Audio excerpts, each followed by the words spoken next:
আমিলা বিহি উজেরা, কোরআন যারা পড়বে আর আমল করবে, ব্যক্তিতে, পরিবারে, সমাজে, রাষ্ট্রে যারা মেনে চলবে, ওই রাষ্ট্রের মধ্যে চুরি, ডাকাতি, জেনা, ব্যভিচারের ভয় থাকবে না। সুবহানাল্লাহ বলো। সন্ত্রাসী তো থাকতেই পারবে না কোরআনের আইন নাজিল হলে। কারণ হচ্ছে সন্ত্রাসের ব্যাপারে কোরআনে কারীমের মধ্যে আল্লাহ রাব্বুল আলামিন সূরা মায়েদার মধ্যে সন্ত্রাসীদের শাস্তির কথা বলেছেন। সন্ত্রাসীদেরকে ধরো, এদের হাত কাটো, পাও কাটো, পায়ের উল্টা হাত, হাতের উল্টা পাও, দেশ থেকে বহিষ্কার করো অথবা প্রাণদণ্ড দাও, হত্যা করো।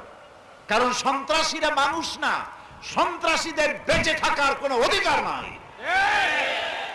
এদেরকে হত্যা করো। এটি কোরআনের আইন। এই আইন চালু আছে বলেই পৃথিবীর মধ্যে সব থেকে নিরাপত্তার দেশ হচ্ছে সৌদি আরবিয়া। এটা কি আমি ভুল বললাম?